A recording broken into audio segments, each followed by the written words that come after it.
وأصحابه والتابعين ومن تبعهم بإحسان إلى يوم الدين أما بعد أيها المسلمون ويا أيتها المسlimat حفظكم Alhamdulillah, pada pagi hari ini kita dapat mensyukuri nikmat kesehatan yang Allah berikan kepada kita, agar kita tidak termasuk orang-orang yang tertipu oleh kehidupan dunia. Karena sesungguhnya mayoritas manusia dalam keadaan tertipu oleh kesehatannya, tertipu oleh waktu luangnya, kecuali orang-orang yang senantiasa menggunakan semua nikmat yang Allah berikan tersebut di jalan kebenaran. Rasulullah bersabda, ni'matani maghbunun fihima katsirun minan nas. Ada dua nikmat di mana mayoritas manusia tertipu oleh keduanya, terlalaikan oleh keduanya, yaitu nikmat kesehatan dan nikmat waktu luang.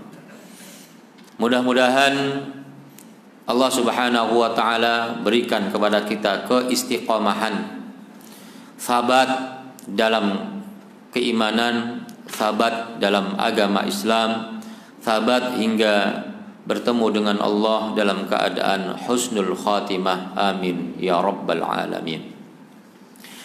Kajian kita pada pagi hari ini adalah mengkaji kitab Al-Kabair karangan Al-Imam Adz-Dzahabi, Al-Kabair. Dan kita sampai pada Al-Kabirah Ar-Rabi'ah, dosa besar yang keempat. Al-Imam Adz-Dzahabi menyebutkan bahwa dosa besar yang keempat adalah tarku as-shalah, meninggalkan ibadah sholat. Yang paling berbahaya dalam hidup kita adalah ketika kita sudah mulai berani meninggalkan ibadah sholat. Karena kalau sholat yang kemudian kita tinggalkan, kalau mayoritas umat Islam sedikit demi sedikit, perlahan demi perlahan meninggalkan sholatnya, mengosongkan masjidnya, mengabaikan suara adzannya, sehingga tidak merespon panggilan Allah, maka hal itu menjadi pertanda dekatnya hari kiamat. Karena Rasulullah mengatakan bahwa ajaran Islam satu persatu akan ditinggalkan oleh penganutnya, dan ajaran Islam yang paling terakhir ditinggalkan oleh pengikutnya, penganutnya adalah sholat. Karenanya Rasulullah dalam memerintahkan kepada kita agar menjaga anak-anak kita selalu mengerjakan ibadah sholat, perintahnya tidak sekedar perintah, tapi perintahnya menggunakan perintah yang keras. Perintah yang keras dan harus dilakukan sejak sedini mungkin. Rasulullah dalam sabdanya mengatakan, Muru auladakum bis shalah. Perintahkan anak-anak kalian agar mengerjakan sholat inda sab'in, pada saat usia belum baligh, pada saat usia 7 tahun di mana mereka menginjak usianya dalam usia murahaqah, usia mumayyiz, usia yang sudah mulai beranjak akalnya dalam kesempurnaan. Sudah bisa membedakan, mumayyiz artinya sudah bisa membedakan antara yang hak dan yang batil. Sudah bisa membedakan ini adalah ibadah dan itu bukanlah ibadah. Perintahkan itu semuanya. Tentu perintah itu tidak mudah direspon oleh anak-anak kita. Makanya setiap anak hendaknya diberikan contoh oleh kedua orang tuanya. Sejak ia lahir sampai menjelang mumayyiz, yang ia saksikan adalah bahwa kedua orang tuanya adalah orang-orang yang senantiasa menjaga sholatnya. Terpatri dalam benak mereka bahwa bapaknya selalu pergi ke masjid untuk mengerjakan sholat. Terpatri dalam benak mereka bahwa ibunya selalu terlihat oleh mata mereka, terdengar suaranya oleh mereka, bahwa ibunya selalu mensenandungkan ayat-ayat suci Al-Quran di dalam sholatnya, melihat bagaimana cara ibadah sholat yang dilakukan oleh orang tuanya. Maka pada usia 7 tahun, ketika akalnya sudah mulai sempurna, menginjak kepada kesempurnaan, maka mereka diperintahkan untuk mengerjakan sholat. Dalam 3 tahun, dalam selang 3 tahun, perintah itu tak henti-hentinya diberikan oleh orang tua. Tetapi dasar yang namanya anak, tidak semua anak yang hidup di tengah-tengah orang soleh kemudian ia menjadi soleh. Tapi juga tidak jarang anak-anak yang hidup di tengah-tengah orang yang tidak soleh, tapi anaknya menjadi anak yang soleh. Karena iman tidak bisa diwarisi. Dasar anak walaupun tinggal di tempat keluarga yang soleh, tetapi tidak juga mau melakukan perintah dari kedua orang tuanya, maka dengan perintah yang tegas Rasulullah Shallallahu Alaihi Wasallam memberikan tahapan berikutnya. Ini anak sudah kurang ajar, 3 tahun diperintah tak pernah dengarkan nasihat dan anjuran orang tuanya. Kalau orang tuanya saja sudah tidak didengarkan, padahal tampak perannya yang besar kepada dirinya, apalagi perintah dari yang lainnya, perintah gurunya, perintah orang-orang yang ada di sekitarnya, maka anak ini ada watak pembangkangan. Maka disitulah kemudian Rasulullah mengatakan wadribuhum inda ashrin, pukullah dia ketika tidak mau mengerjakan sholat pada usia 10 tahun. Jadi perintah ini tidak semerta-merta datang begitu saja, tapi dimuqaddimahi dengan muruhum bis sholati inda sab'in, disuruh selama 3 tahun. Tidak ujuk-ujuk kemudian pukul sana, pukul sini, padahal tidak pernah mendapatkan perintah sebelumnya, padahal tidak pernah mereka melihat contoh sholat dari kedua orang tuanya. Inilah tahapan-tahapan betapa orang tua diperintahkan oleh Rasulullah untuk betul-betul menjadikan anaknya sebagai orang-orang yang muhafiduna ala sholawat, orang-orang yang benar-benar dalam menjaga ibadah sholatnya, sehingga ketika tahapan itu dilaksanakan dengan benar, saat ia menginjak baligh, maka dia sudah tersadar dengan sendirinya. Ada kemauan dalam dirinya untuk mengerjakan sholatnya dan memahami bahwa itu adalah bagian dari ibadah yang sangat penting. Bapak Ibu sekalian yang dirahmati oleh Allah Subhanahu wa taala, Al-Imam Adz-Dzahabi dalam kitabnya Al-Kabair ini setelah menyebutkan dosa besar yang keempat adalah meninggalkan sholat, beliau mencantumkan ayat Al-Quran dalam surah Maryam ayat 59 dan 60. A'udzu billahi minasyaitonir rajim. Fa khalafa min ba'dihim khalfun adha'us salata wattaba'us syahawat fasaufa yalqauna ghayya. Akan datang setelah mereka ini adalah Bani Israel. Akan datang setelah Bani Israel meninggal dunia satu kaum, satu generasi yang memiliki karakter adha'us salat, menyia-nyiakan salat, mengabaikan sholat. Jadi fenomena sebuah generasi, sebuah kaum yang celaka, yang dilaknat oleh Allah adalah kaum atau generasi yang adha'us shalah, meninggalkan salatnya, menyia-nyiakan salatnya. Wattaba'us syahawat, dan mereka menuruti syahwat-syahwat mereka. Dua kata ini tentu ada kaitannya satu dengan yang lainnya.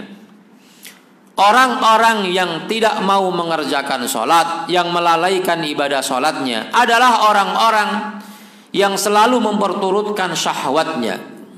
Syahwatnya kepada dunia, syahwatnya kepada wanita, syahwatnya kepada makan-makan yang enak, seperti syahwat binatang, seperti syahwatnya orang-orang kafir, di mana mereka hidup di dunia ini tujuannya hanya yakuluna wa yatamatta'un, hanya makan-makan saja dan bersenang-senang saja. Akibat apa? Mereka meninggalkan ibadah sholat. Andaikan mereka mau mengerjakan sholat, maka mereka akan mampu untuk mengendalikan syahwatnya.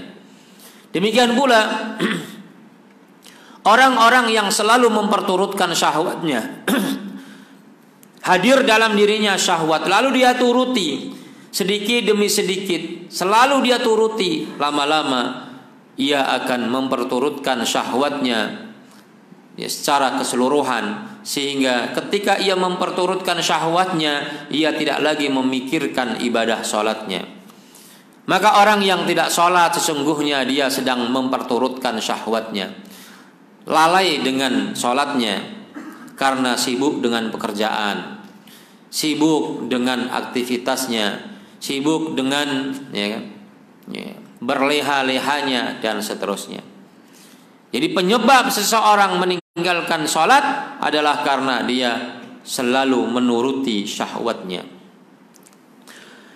Kemudian Al-Imam Al-Zahabi menyebutkan ayat berikutnya, sebuah ancaman bagi mereka-mereka yang meninggalkan sholat baik secara keseluruhan atau meninggalkan sholat hingga waktunya keluar dari waktu yang telah ditetapkan, yaitu surah Al-Ma'un ayat yang keempat sampai yang ketujuh.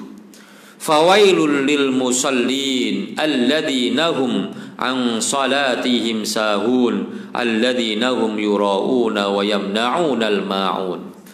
Sebuah ancaman dari Allah Subhanahu wa taala, al-wail, akan diberikan kepada orang-orang yang mengerjakan sholat, yang mereka mengerjakannya dalam keadaan lalai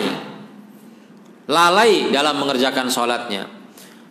Para ulama mengatakan bahwa ketika Allah mengatakan an sholatihim, bukan fi sholatihim, menunjukkan bahwa lalainya mereka adalah lalai dalam mengerjakan sholat, bukan pada waktu yang telah ditentukan. Karena an artinya lil bu'di, jauh dari waktu yang telah ditentukan. Jadi kalau dia sibuk dengan pekerjaannya, lalu waktu yang telah ditentukan oleh Allah dalam mengerjakan sholat selesai, baru dia ingat, baru dia mengerjakan sholat, dia berdosa. Apakah dia wajib untuk mengqadha ataukah tidak? Nanti insya Allah akan kita bahas. Dia berdosa. Kenapa? Karena diancam oleh Allah Subhanahu wa taala dengan neraka wail. Al-wail sebagian ulama mengatakan adalah wadi min audiyatin nar, salah satu lembah dari lembah-lembah yang ada di neraka. Sebagian lagi mengatakan al-wail artinya adalah al-halaku wal khasarah, sebuah kehancuran dan kerugian. Al-wail. Tetapi kalau orang lalai di dalam sholat, dia sedang sholat, tapi ada lupa, terlupakan dalam membaca ayat Al-Quran, lupa dalam mengerjakan rokaatnya, mengira sudah 4 rakaat padahal baru 3 rakaat dan seterusnya, maka itu tidak masuk dalam kategori ayat ini. Kenapa? Karena Rasulullah juga pernah lupa. Lupanya Rasulullah mungkin jarang kita lakukan, jarang terjadi pada diri kita. Sholatnya harusnya 4 rakaat, baru 2 rakaat terus salam. Assalamualaikum warahmatullahi. Assalamualaikum warahmatullahi. Abu Bakar, Umar, ya kan, diam saja. Lalu ada sahabat yang lainnya yang tidak dikenal namanya memberanikan diri bertanya, ya Rasulullah, aqasartas shalah am nasita? Ya Rasulullah, engkau ini mengqasar sholat atau lupa? Lalu imamnya ditegur begitu. Ya Rasulullah, lupa apa sengaja ini? Maka Rasulullah mengatakan, bertanya kepada Abu Bakar dan Umar, benarkah apa yang dia katakan? Kata Abu Bakar dan Umar menganggukkan kepalanya. Maka Rasulullah langsung melanjutkan sholatnya, tidak ngulang sholatnya, langsung melanjutkan sholatnya ke rakaat yang ketiga. Nah, ini nggak pernah ini terjadi di masjid-masjid kita ini. Ini pernah terjadi di zaman Rasulullah dan pelakunya adalah Rasulullah sendiri. Ya.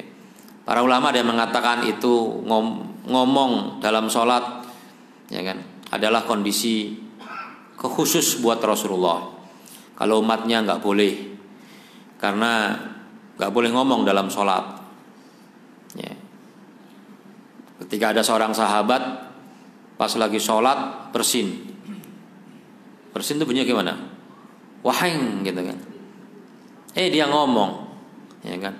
Alhamdulillah. Sebelahnya yang ngomong jawab, yarhamukallah. Ini dalam salat itu, ya kan? Lalu setelah selesai Rasulullah tanya, siapa tadi yang ngomong?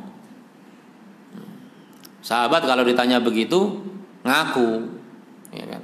Saya ya Rasulullah. Maka Rasulullah kemudian mengatakan kepadanya, ya kan, laisat minas salati min kalamin nas. Salat itu enggak boleh ngomong. Tapi salat itu adalah at-tasbihu wat tahlilu wat tahmidu. Salat itu adalah membaca tasbih, tahmid, berzikir kepada Allah. Ya. Jadi para ulama mengatakan itu apa yang dilakukan oleh Rasulullah adalah khusus bagi Rasulullah, enggak berlaku bagi yang lainnya. Sebagian lagi mengatakan itu mansukh, tidak diperbolehkan, sudah dihapus hukumnya.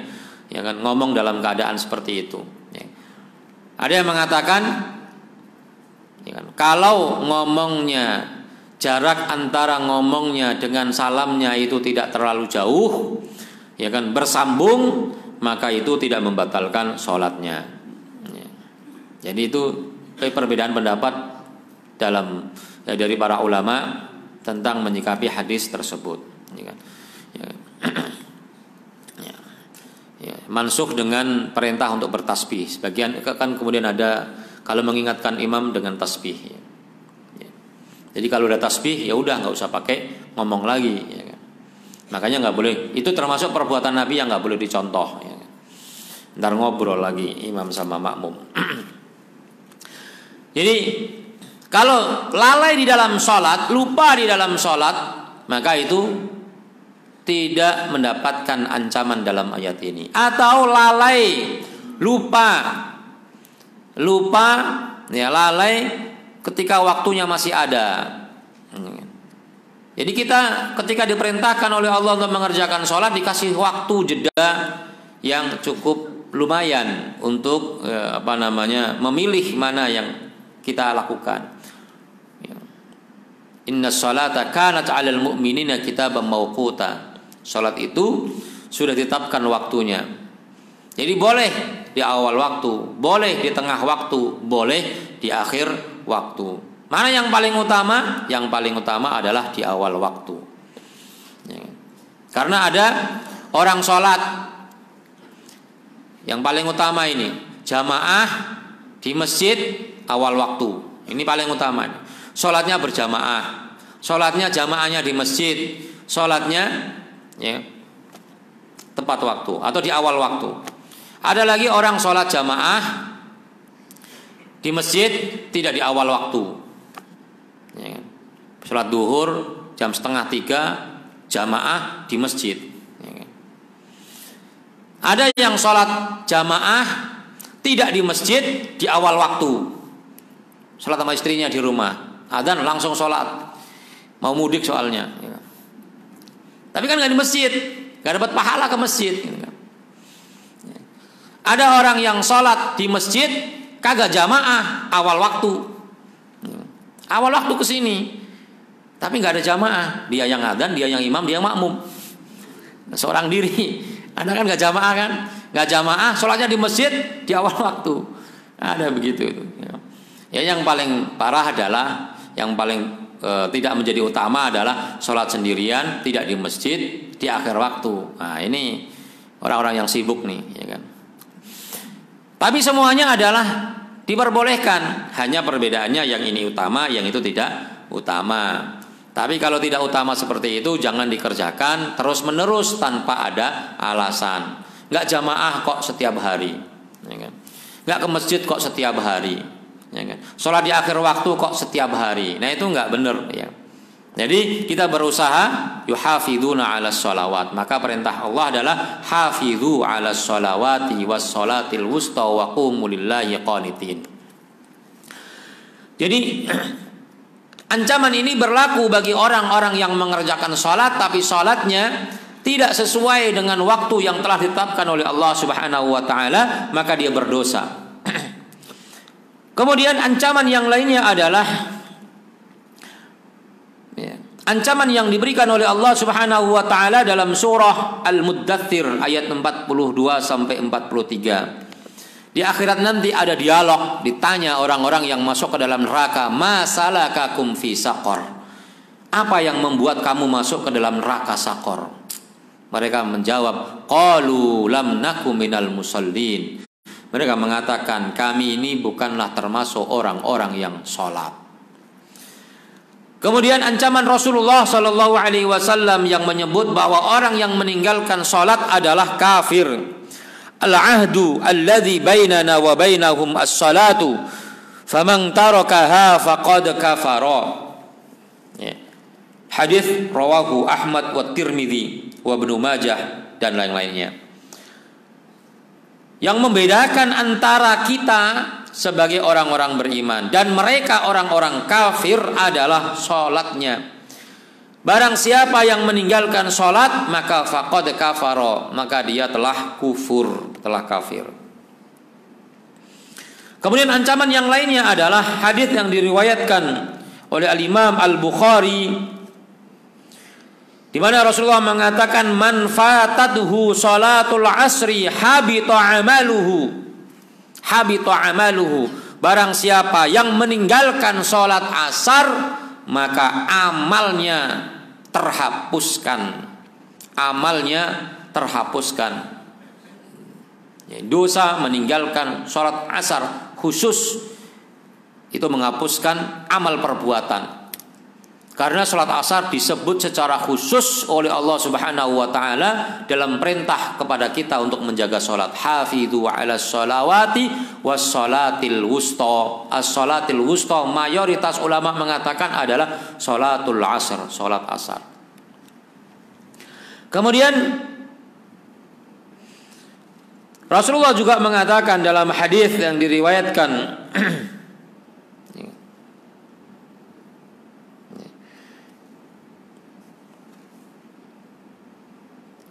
dari Abu Dzar Al-Ghifari, man taraka as-salata muta'ammidan faqad bari'at minhu zimmatullahi ta'ala.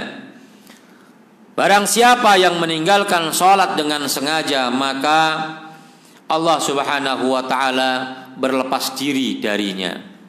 Ya kan? Berlepas diri darinya, enggak mau memberikan pertolongan kepadanya, tidak mau memberikan hidayah kepadanya, tidak mau memberikan ampunan kepadanya. Bari'at dhimmatullah. Ya, ini ancaman-ancaman yang diberikan oleh Allah dan Rasulnya bagi orang yang meninggalkan sholatnya. Kemudian dalam sebuah hadis dari Abu Hurairah, ya, Rasulullah Sallallahu Alaihi Wasallam, ya, sahabat Rasulullah Sallallahu Alaihi Wasallam berpandangan, tidaklah ada satu amal perbuatan, ya kan, yang kalau ditinggalkan menjadi kafir kecuali mereka meninggalkan sholat. Jadi para sahabat bersepakat bahwa tidak ada satu amalan yang kalau ditinggalkan menjadikan pelakunya menjadi kafir kecuali sholat. Jadi mereka berpandangan bahwa siapapun yang meninggalkan sholatnya maka dia dianggap sebagai keluar dari agama Islam, murtad dan kafir. Kemudian Bapak Ibu sekalian yang dirahmati oleh Allah Subhanahu wa taala, masih banyak hadis-hadis yang disebutkan oleh beliau. Saya ingin menambahkan tentang, ya, hukum orang yang meninggalkan sholat, ya kan? Hukum orang yang meninggalkan sholat. Para ulama bersepakat bahwa orang yang meninggalkan sholatnya karena juhudan laha, karena mengingkari kewajiban sholat, menganggap bahwa sholat itu tidak wajib, mengingkari hukum wajibnya sholat, para ulama bersepakat bahwa dia telah kafir. Jadi kalau orang disuruh sholat, lalu dia meremehkan sholat, ngapain sholat? Gak ada gunanya sholat, itu kafir itu. Sepakat para ulama, nggak ada yang berbeda. Kenapa? Mengingkari kewajiban sholat. Beda dengan orang yang disuruh sholat tapi malas-malasan. Ikhtalafu fi man aqarra bi wujubiha thumma tarakaha takasulan. Tapi para ulama berbeda pendapat, ya kan? Orang yang meninggalkan sholat dengan tetap mengakui kewajiban sholat itu adalah wajib. Ya kan? Jadi sholat kamu, ntar kalau udah tua misalnya, tapi dia tahu itu wajib, dan mengakui kewajiban itu, hanya dia malas, ya, atau sok sibuk dan seterusnya. Para ulama berbeda pendapat tentang hukum orang seperti ini. Al-Imam Abu Hanifah berpendapat annahu la yakfur, dia tidak kafir, dia tidak kafir. Wa annahu yuhbasu hatta yusalli, tapi dia harus dipenjara. Dia dipenjara sampai dia mau sholat. Ya, ini penjara jadi penuh nih, bukan diisi oleh orang-orang yang korupsi ini, diisi orang-orang yang nggak sholat ini. Dipenjara, di kerangkeng. Ya bisa di kamar orang tuanya masing-masing sampai dia mau sholat. Dia nggak kafir, ya. Kemudian ya, pendapat yang kedua adalah pendapat Al-Imam Malik dan Asy-Syafi'i, annahu la yakfur walakin yuqtalu haddan ma lam yusalli. Dia tidak kafir, tapi dia dihukum. Hukumannya apa? Hukumannya adalah dibunuh. Dia gak kafir, hukumannya dibunuh sampai dia mau mengerjakan sholat. Kamu kalau gak mau sholat, kita bunuh. Ya terpaksa dia sholat. Jadi pada dibunuh, ya kan? Sama dengan orang yang dihukum rajam misalnya, itu dia gak kafir, dia dosanya dosa berzina, dihukum rajam, itu dia gak kafir, tapi dia dibunuh, ya kan? Kalau dia terbukti berzina atau mengakui perzinahannya dan dia adalah muhson, orang yang sudah menikah. Kalau gadis atau remaja tentu tidak dirajam. Atau orang yang dikisos, orang yang membunuh orang lain maka hukumannya kisos. Dia tidak dianggap kafir, tapi dia hukumannya adalah dibunuh. Jadi dia tidak kafir kata Imam Syafi'i dan Imam Malik, tetap dalam keislamannya, tapi dia dibunuh kalau masih nggak mau sholat. Tapi masa mau dibunuh nggak mau sholat, ya kan? Kemudian Al-Imam Ahmad bin Hanbal pendapatnya adalah annahu yukfaru wa yuqtalu riddatan. Nah, ini yang paling berat nih.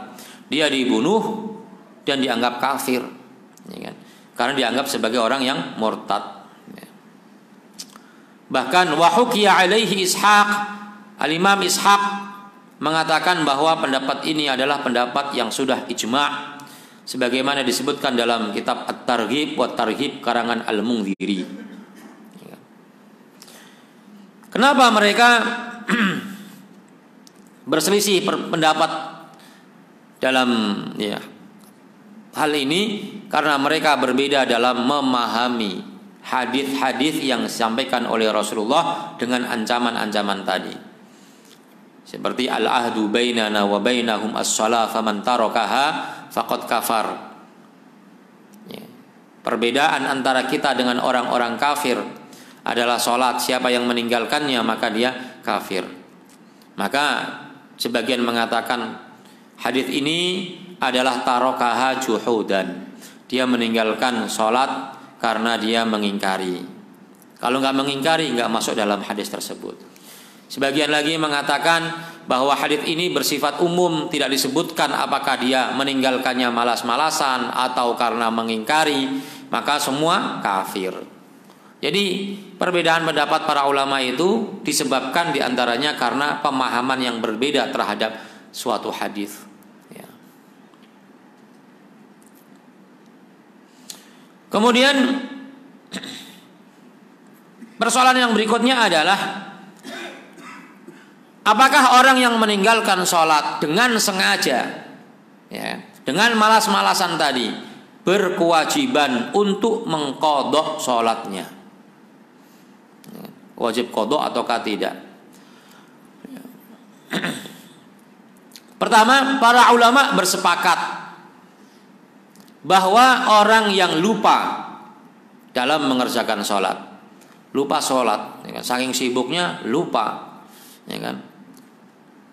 Atau orang yang tertidur hingga tidak mengerjakan sholat sampai keluar waktunya, sampai habis waktunya, ya, tidurnya ngepluk, ya, nggak bangun-bangun, atau tidur malamnya kemalaman, pulang kerja jam 12, jam 1 baru tidur, subuh kagak dengar, alarm baterainya habis, ya, istrinya ngikut juga kagak bangunin, ya.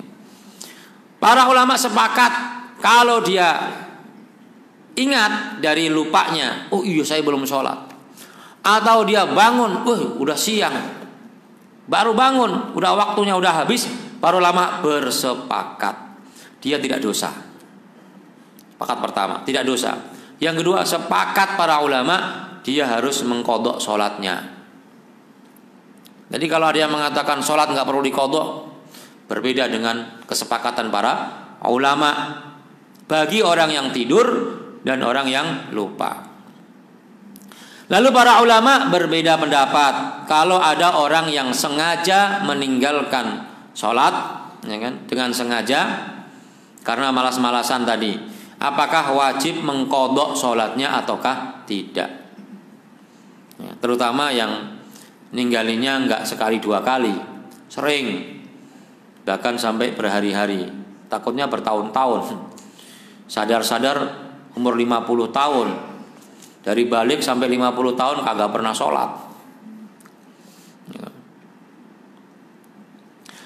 Fadhahabal jumhurul ulama mengatakan, jumhur ulama, mayoritas ulama mengatakan wujubul qada'i alaihi min babi aula.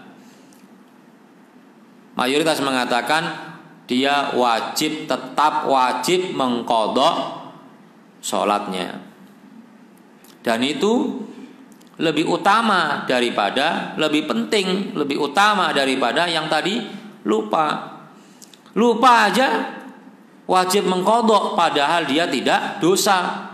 Gak dosa aja wajib qadha, apalagi yang dosa wajib mengqadha. Jadi dalilnya adalah mengkiaskan kepada orang yang lupa dan tidur tadi. Kalau lupa saja suruh qadha. Kalau tidur saja suruh qadha, padahal dia enggak dosa, apalagi dia sengaja dosa lagi, maka wajib untuk mengqadha. Para ulama mengatakan ini adalah pendapat yang ahwat, pendapat yang paling hati-hati. Ya kalau nggak diterima nggak apa-apa, yang penting dia sudah mengqadha gitu kan. Namanya hati-hati itu begitu.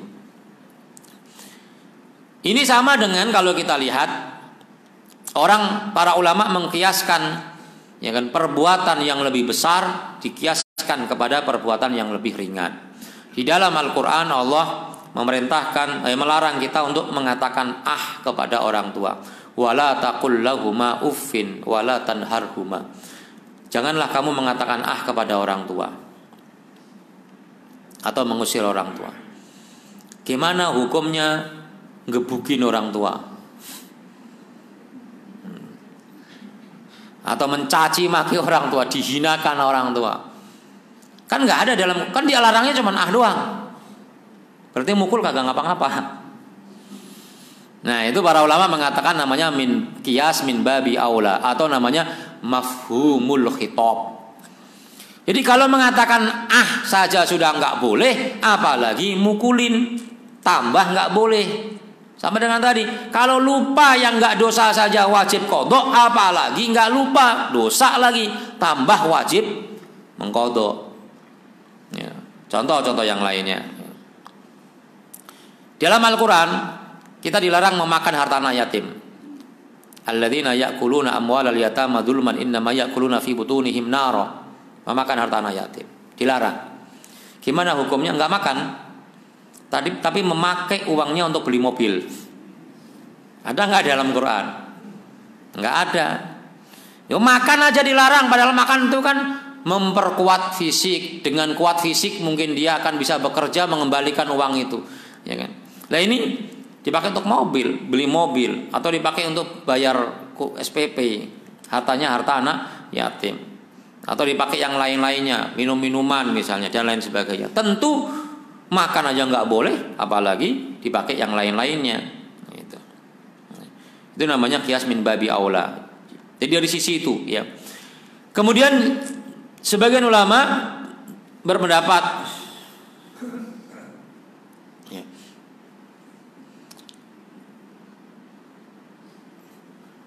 mana ini pendapatnya, bahwa orang yang mantaraka as-salata muta'ammidan, siapa yang meninggalkan salat dengan sengaja, maka dia cukup dengan bertaubat saja dan tidak wajib untuk mengqadha. Kenapa? Dalilnya tidak ada dalil. Dalilnya apa? Tidak ada dalil yang menjelaskan tentang itu. Karena di zaman Rasulullah nggak ada orang yang kemudian sengaja, orang Islam sengaja meninggalkan ibadah sholat, kemudian diperintahkan oleh Rasulullah untuk mengqadhanya. Jadi nggak ada dalil mengqadha sholat karena sengaja, itu nggak ada dalil. Adanya lupa tadi. Jadi dalilnya tidak ada dalil. Itu dalil, gitu kan. Ya, sama dengan kita kenapa dilarang sholat misalnya dengan gaya yang berbeda dengan gaya sholat Rasulullah. Karena nggak ada dalil tentang, makanya nggak boleh, harus mengikuti sholatnya Rasulullah. Nggak ada dalil tentang itu. Ya, jadi tidak ada dalil itu bisa menjadi salah satu dalil. Tapi ketika ada dalil yang lainnya, maka hendaknya kita menggunakan dalil daripada tidak menggunakan dalil, sesuai dengan kaidah fikih i'malul kalami afdalu min ihmalihi. Menggunakan dalil itu lebih baik daripada tidak menggunakan dalil. Semampu mungkin untuk menggunakan dalil dengan pemahaman para ulama. Nah, ini pendapat para ulama. Saya kira ini yang bisa saya sampaikan. Masih ada waktu, barangkali ada yang mau ditanyakan, kami persilahkan. Silakan, Mbak.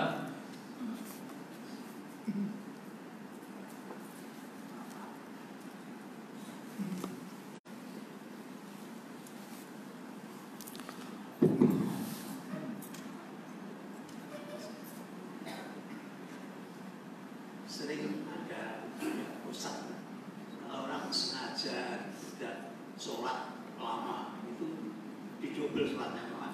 Hari ini saya sholat zuhur, nanti sebentar lagi sholat zuhur, isya atau asar juga gitu sampai jadi dua kali itu.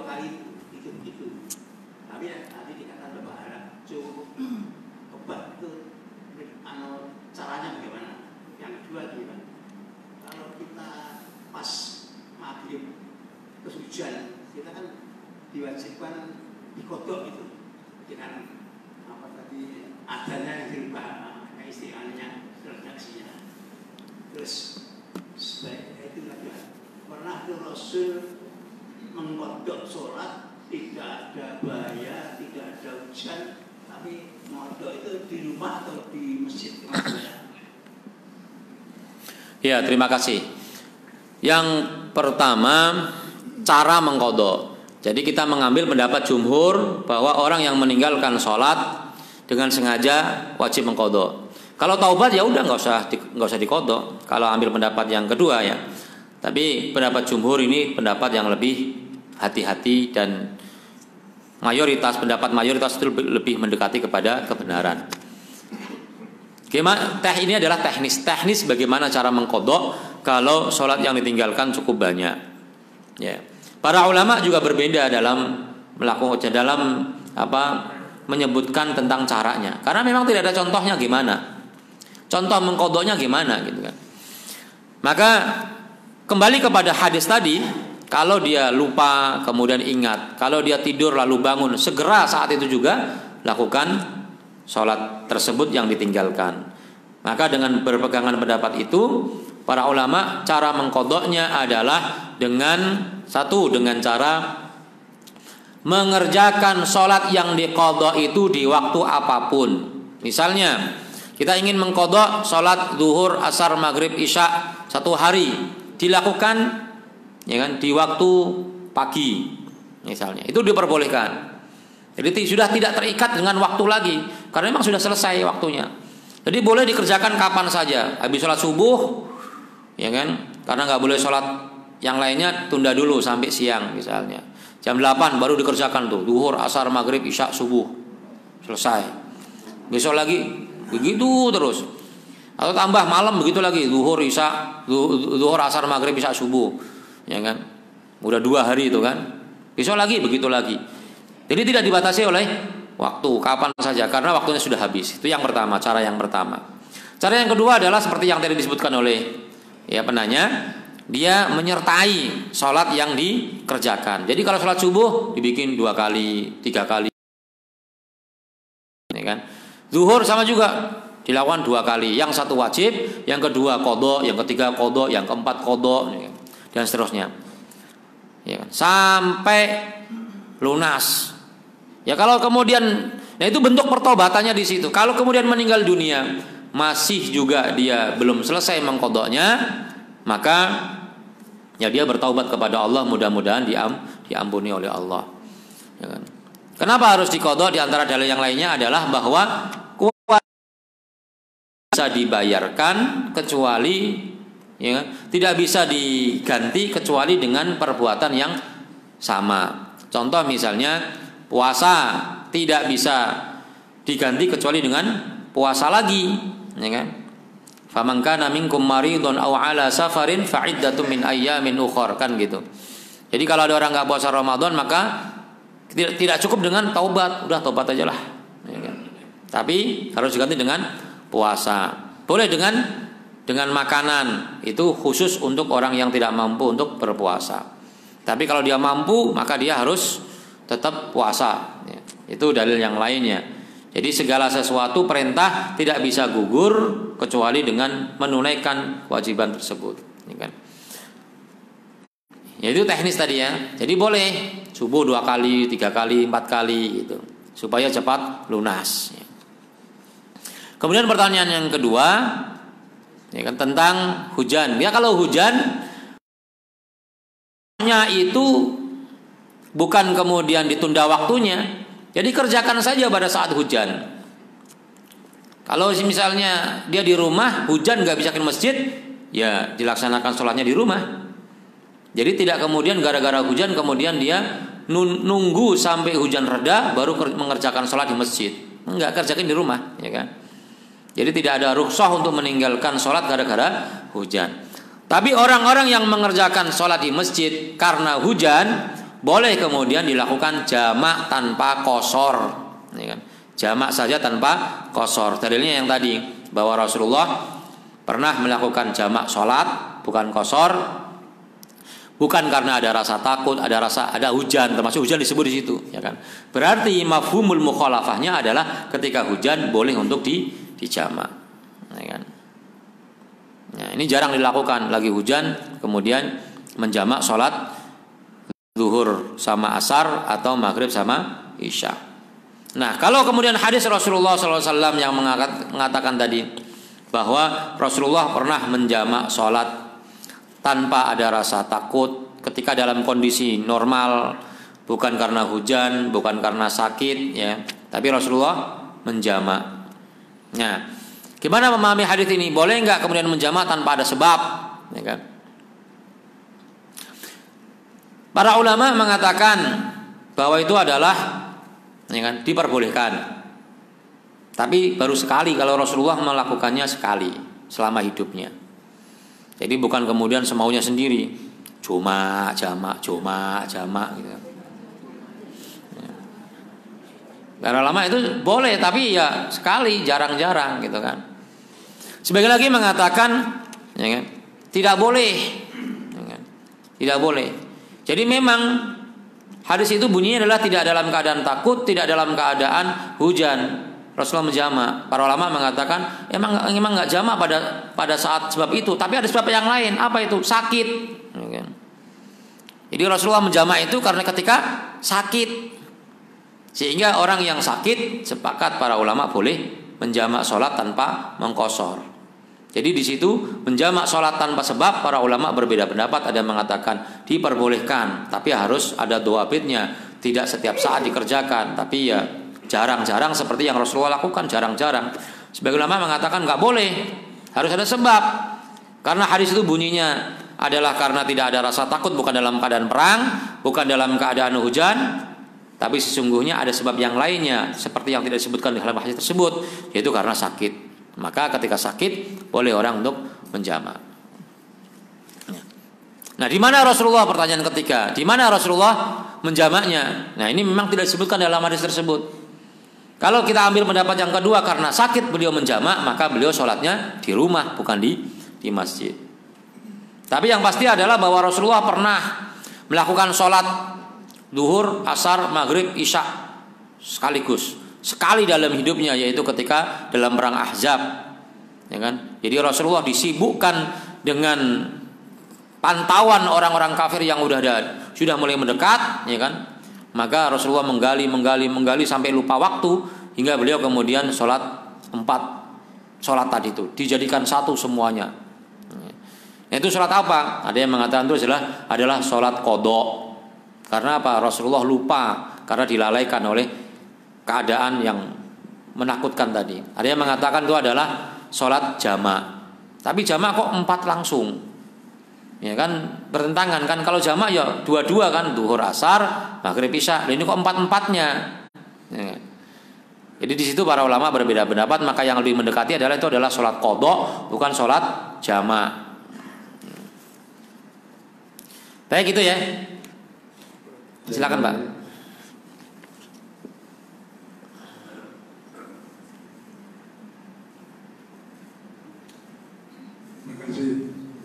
Bisa jadi dijelaskan pendapat para ulama tadi mengenai ada yang saya berpikir kok ada salah satu ulama juga yang meninggal sholat diancam dibunuh. Itu apa, hanya sekedar menakut-nakuti atau dasarnya dari hati itu apa, atau apa pernah akan terjadi terlaksana orang meninggalkan sholat sengaja dibunuh? Nah, dikaitkan dengan ayat dalam Al-Quran, la ikraha fiddin, tidak ada paksaan dalam agama. Bahkan ada pada waktu Rasulullah ada turun al-kafirun yang lakum dihukum banyak. Dikaitkan itu dengan pendapat-pendapat ulama yang ancaman begitu. Tadi kalau tak khawatir salah menafsirkan umat Islam itu terus setiap ditelaksana enggak dikatakan radikal macam-macam. Terima kasih. Ya, terima kasih. Semua hukum yang berkaitan dengan hukum hudud, ya, bunuh, potong tangan, cambuk dan lain sebagainya, yang melaksanakan, yang punya wewenang itu adalah pemerintah. Rakyat tidak punya hak sama sekali. Sehingga kalau pemerintahnya tidak ada, maka hukum itu tidak bisa dilakukan oleh rakyat. Makanya ketika Rasulullah berada di Mekah, tidak ada Allah mewajibkan hukum-hukum itu. Kenapa? Pemerintahnya belum ada. Tapi ketika di Madinah, barulah hukum-hukum itu bisa dilaksanakan. Jadi pelaksananya adalah pemerintah. Ya. Kalau pemerintah nggak mau, ya sudah, kita nggak bisa memaksakan, ya kan? Karena pemerintahnya tidak bersedia untuk melakukan itu. Ya. Jadi kalau kita tidak khawatir kemudian kita diancam tidak melaksanakan hukum Allah, karena kita kewajiban itu bukan di pundak kita, kewajiban itu di pundak pemerintah yang berkewajiban untuk melaksanakan hukum-hukum itu. Ada pemerintah saja, ada hukum-hukum yang tidak dilaksanakan. Ada hukum-hukum Islam yang tidak dilaksanakan. Contoh, Umar pernah tidak melaksanakan hukuman potong tangan kepada seorang pencuri. Ya kan? Potong tangan kepada seorang pencuri. Kenapa? Karena dia kelaparan. Ya kan? Kemudian Ali bin Abi Thalib pernah tidak mengerjakan hukuman bunuh kepada orang yang membunuh Utsman. Ya kan? Padahal ada pemerintahnya itu. Karena Ali berpandangan kalau hukuman kisos kepada pembunuh Utsman dan dicari siapa pembunuhnya, ya konon namanya adalah al-jabalah, ya, maka akan menimbulkan ketidakstabilan politik, akan menimbulkan kerusuhan karena jumlah mereka sangat banyak. Ketika mereka kemudian ada yang dibunuh, maka akan menimbulkan ketidakstabilan. Maka Ali bukan tidak mau melaksanakan hukum itu, menunda. Nanti kalau sudah stabil baru dihukum. Cuman keluarga dari Sayyidina Utsman, Muawiyah dan seterusnya tidak mau ditunda, harus sekarang dibunuh dulu baru yang lain-lainnya. Itulah yang menyebabkan kemudian antara Sayyidina Ali dengan Muawiyah berbeda pendapat. Jadi bukan masalah tidak mau menghukumnya, tapi menunda. Nanti kalau sudah siap, pemerintah sudah stabil, sudah aman, baru kemudian dilaksanakan. Ya.